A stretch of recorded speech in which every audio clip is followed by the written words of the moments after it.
Good afternoon. This is Beaty-Coffey of the Ministry of Uncovered No More. I'm working on a piece of poetry. It's actually not poetry, it is letters. The Brownings, Elizabeth and Robert Browning.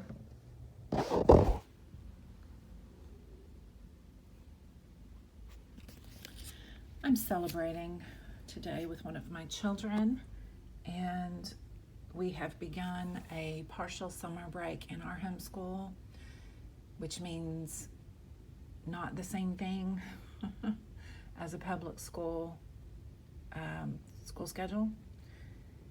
So if you'd pray for my children in school, they have been through a lot, but so have I. And my family complains a lot, and I get hit with what one of my daughters has realized from a distance now is just a tremendous amount of backlash. I'm constantly getting backlash. And so I've had to change how I minister. I have people in my life who will never forgive me, and I'm not going to live in their bitterness anymore. But I do love my life, and I know that I can, with time and direction from poets, particularly because I listen to them. It's very easy for me to listen to them. I can find my way to a happier place right where I am. And actually that is tagging into the main teaching of my father to me. And indeed, I'm going to share this because this letter portion that I'm going to share right now from the Brownings, Letters and Poetry, which is compiled by Christopher Ricks. This was Elizabeth writing to Robert Browning. This is before they were married. Let me remind my reading audience that Elizabeth Barrett, her father was beyond patriarchs of America. He was not going to let any of his children get married. And Robert Browning became her friend, continued to be her friend, saw how beautiful she is. She was infirm for pretty much her whole life. And he was very realistically changed just in writing letters to her. And then they had a 15-year marriage that was beautiful to both of them. So it was quite the thing that he was able to get her away from her very controlling father, which was no big deal, and still isn't to a large degree in Texas, or we wouldn't be having issues with Roe versus Wade. Men in this state demand control. And I have issues of that in my family. It goes all the way through my family. But it wasn't just the men, it was also my mother.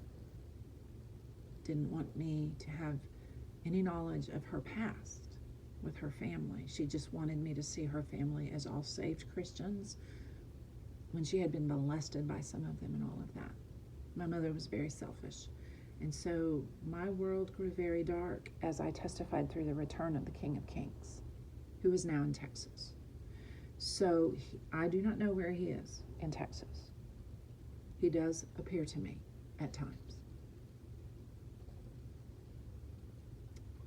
He knows who I am on both Facebook and Twitter. The only reason I keep Instagram is I've got issues with some of my children on Instagram, and nobody is talking to me. So the accounts are there. My presence is there. And so I hope everyone is behaving themselves better than what you were behaving. I have an exception.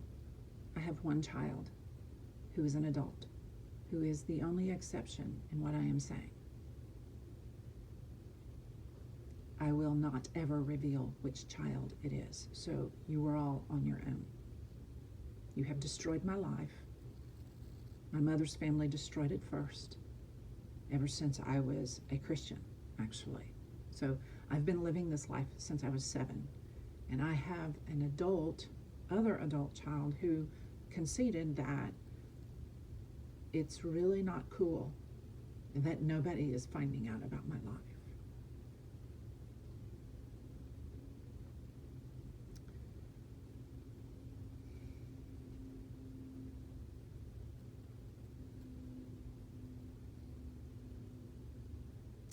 So, that being said, the door is closed. You will no longer find out about my life. My mother's family only thinks they know about my life. They are delusional. Let me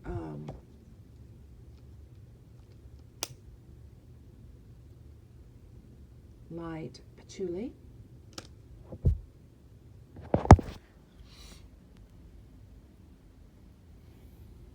I get these at H-E-B. At some point, I'll get back around to Whole Foods. I enjoy that company's incense very much, but what with gas prices and budgeting and everything, I'm being careful, and I appreciate that H-E-B has now, in the stores that I shop, they have some Ganesh sticks as well. So I just lit that, and I'm celebrating several things, as I said. So I'm going to celebrate myself as well as I celebrate with others, which is going to require some cooking in a little bit after we do some cleaning. Today is Monday, June 6th, which I find interesting being an interpreter of the Bible because it's 666. So 12/6 of 2022 will be 4 6s. And I actually, in my Double Moons Prayer Initiative, wrote about this. I understand the numerology of the Bible, and it is not a full moon right now, and that's probably a good thing for my family, all of you, because the most power that I exude as the pseudonym Tara is on the full moon.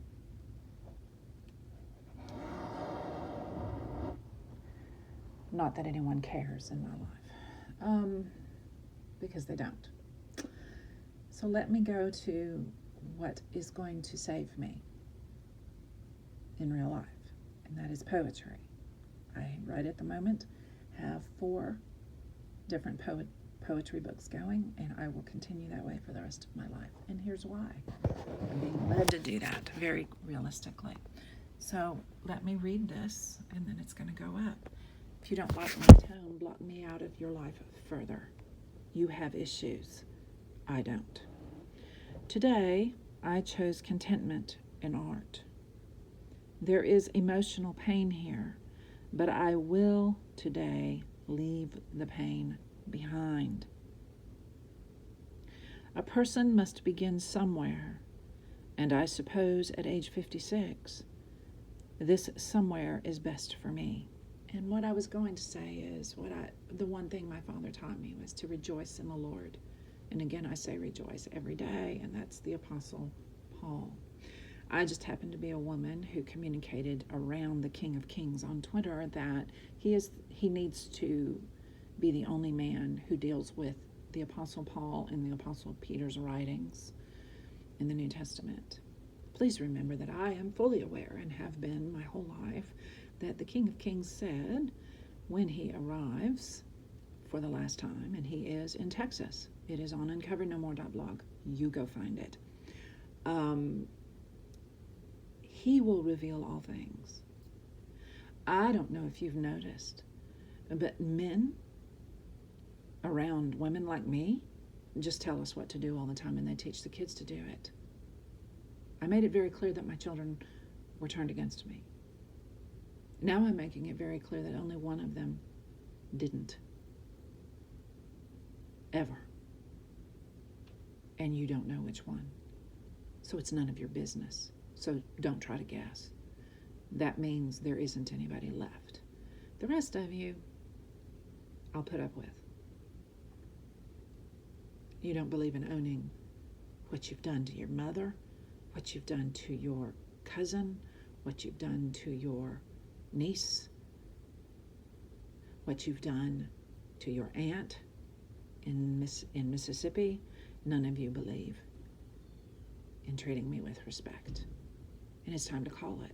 I'm tired of being in pain because I love you and have done the best I could to reach out to you. Now, here is what Elizabeth Browning is teaching me today. First off, this piece was this letter. I didn't maximize on the whole letter today. I just maximized on one paragraph. She's writing from 50 Wimpole Street on February 3rd, 1845. So I was called to this piece. I've already read this once or twice.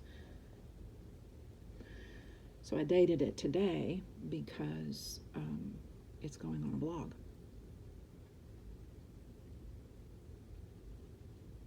My father died on February 3rd, 171 years later than this letter. So I was supposed to find it today on a 666.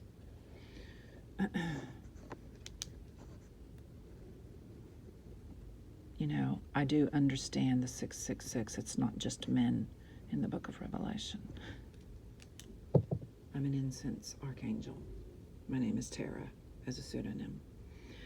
I think if I may dare to name myself with you in the poetic relation, she's speaking to Robert Browning, that we both have high views of the art we follow and steadfast purpose in the pursuit of it, and that we should not, either of us, be likely to be thrown from the course by the casting of any Atlanta ball of speedy popularity. I've never been popular in my life. Both of them ended up being authors that were quite well known.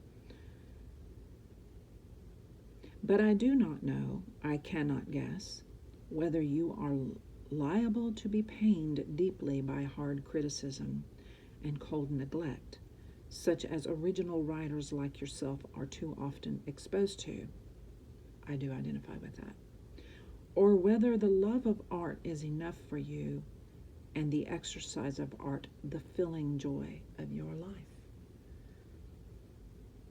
This is Beaty-Coffey of the Ministry of Uncover No More, who has never rejected the Lord Jesus Christ and has testified it all the way to the point of him allowing that he is in Texas on my blog, uncovernomore.blog.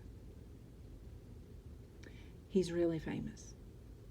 I have copies of his tweets on various accounts saying his follows are in the billions. On Twitter, he just doesn't show it. He is a mystery. I am less so, nonetheless, a mystery.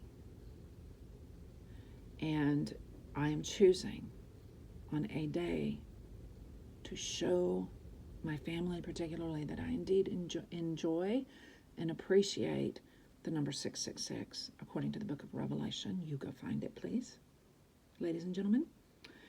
And I am choosing point blank today what chose me. I am a writer. I have always been able to write. I am a poet, and it has really blossomed. And I do artwork, less painting than coloring and drawing, and my penmanship is beautiful. I deal in runestones and in some tarot cards. So there is the magician side, the sorcerer side. I drew signals and sus for this piece. The message I received today is a new life unfolding. I am sad for what I'm leaving behind. But I am resolute that you cannot treat me that way anymore.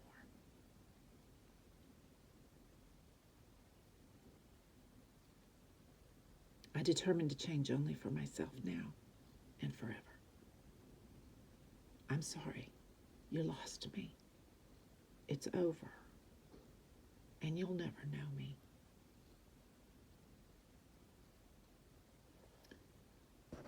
Have a nice day.